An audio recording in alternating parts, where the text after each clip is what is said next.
Hello and welcome to my website, The Ketogenic Diet, and is it fact or is it fiction? Here you see my little blackboard. I'm just going to give you a quick intro about what we're going to go through in my blog. So it's on the ketogenic diet. Is it fact or is it fiction? So what is the ketogenic diet? The ketogenic diet is a diet that professes to aid weight loss, increase sports performance, and even improve mental and cognitive ability under stress. How does it do this? You have to eat 80% plus fat in your diet, of course, and less than 5% carbohydrate. So this diet forces the body to burn fats rather than carbohydrates. It's originally used in the treatment of epilepsy, but now experts such as Kim Kardashian are claiming loads of different health benefits, and it's created quite a big media storm around this. Also, there's a twist in my little website.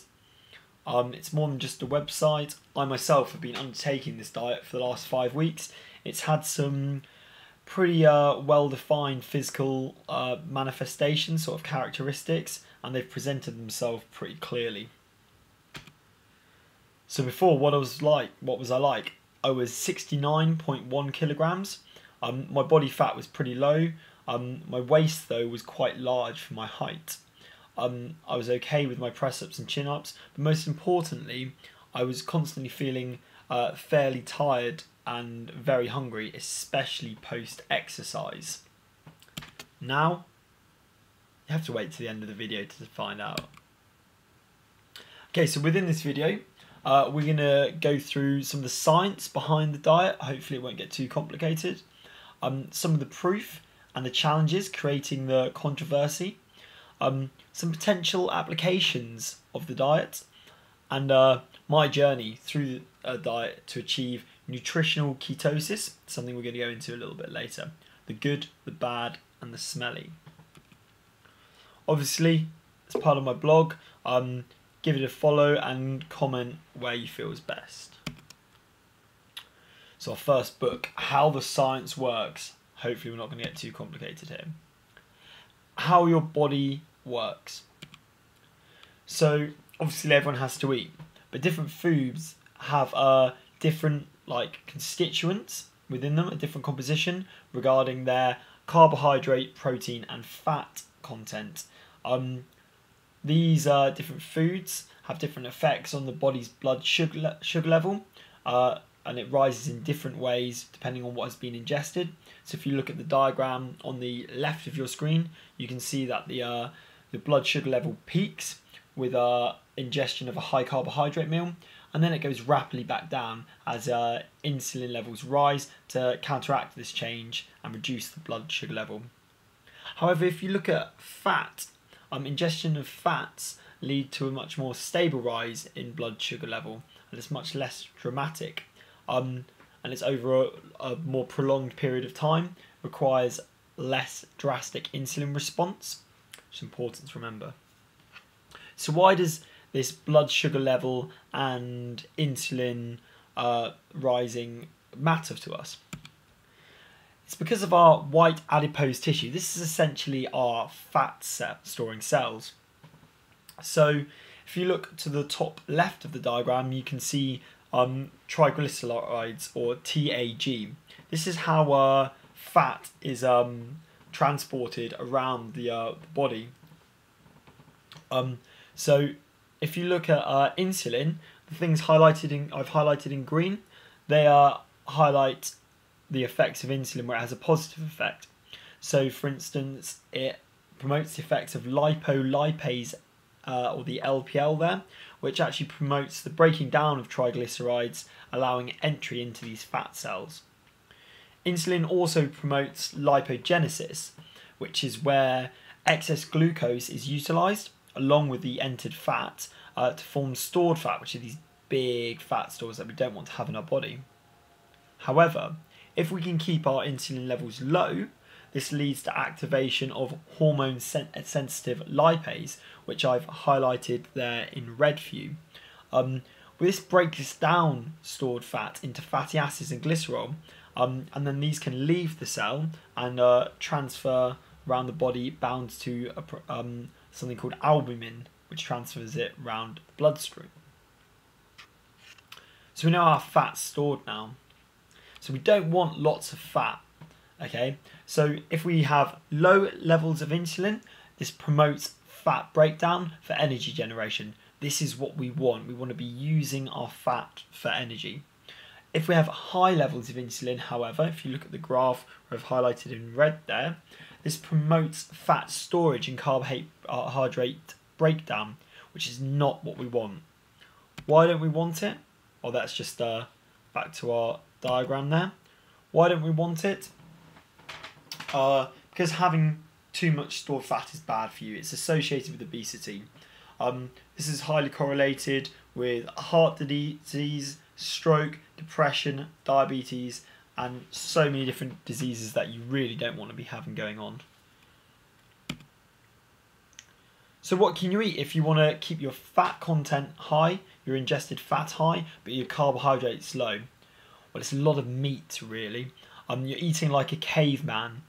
So it's a lot of bacon, steak, ground beef, eggs are fantastic for you. Salami, you've got your cheese and your butters. Vegetables and fruit wise, you're looking at avocados. They really are the best fruit for the ketogenic or a paleo diet. They're really high in fat and really low in carbs. In terms of your fish and your seafood, you've got your salmon, tuna, scallops and shrimps.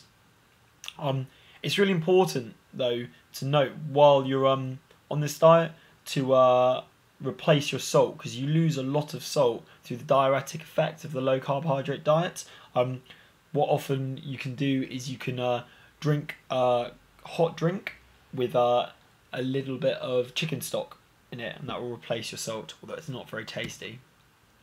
Foods to avoid. Unfortunately, a lot of tasty foods aren't very good for you, as you can imagine. Bread is one of the worst things for you. There's around between 20 grams to 35 grams in a big slice of bread of carbohydrate, which is not what you want. You've got potatoes, chocolate, your pasta and your rices. It's most processed food, and it's up to you to check your packets. Unfortunately, Ben and Jerry's cookie dough is also out. So these high carbohydrate meals release a lot of glucose, which causes your insulin levels to rise. But if we're not having lots of glucose, what's the body's main fuel? So it's something called beta-hydroxybutyric acid. So during day-to-day function, the brain preferentially may utilise 100 to 120 grams of glucose. Fatty acids, as we saw released in the white adipose tissue, may not cross this blood-brain barrier that exists, as it's bound to albumin.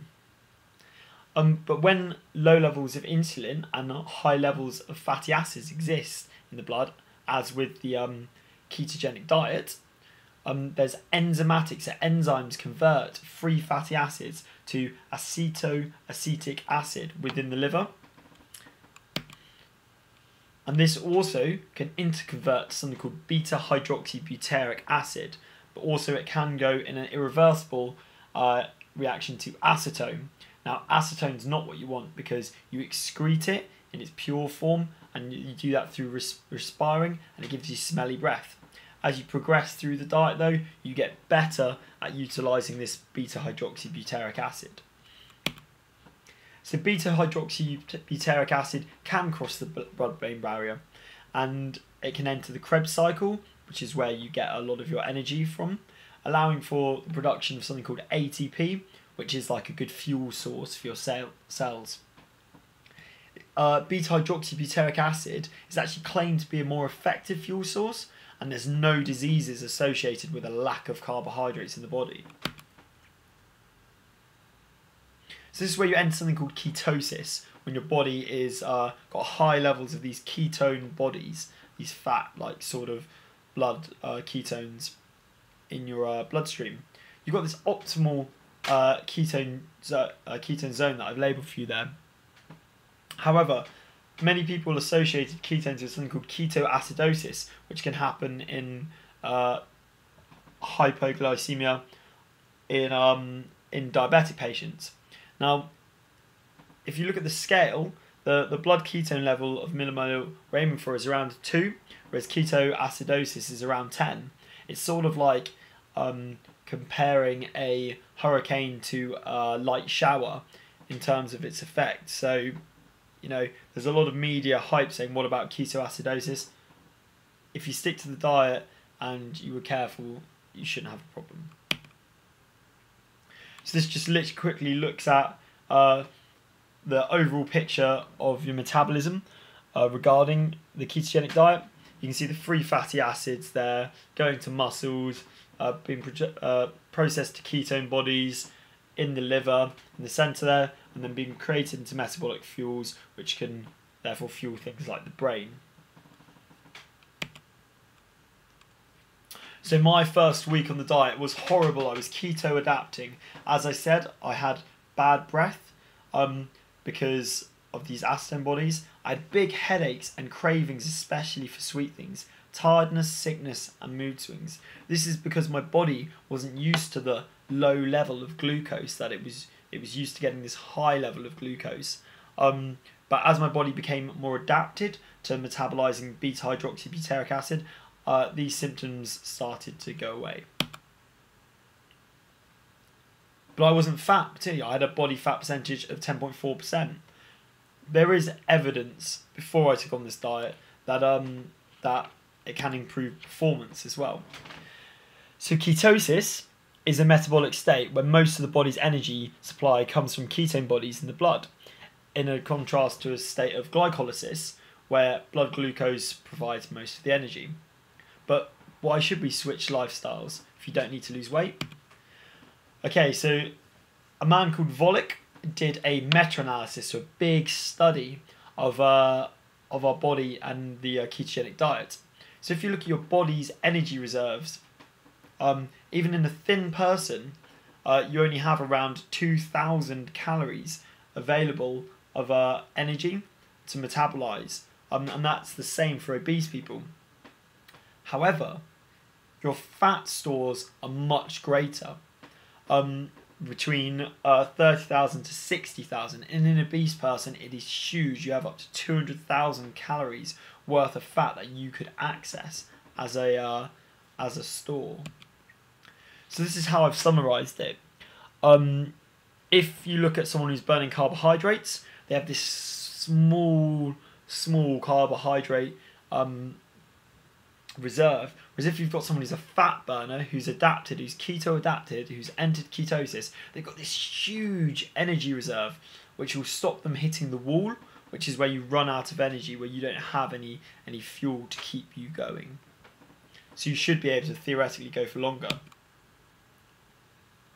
which is being shown by looking at cyclists.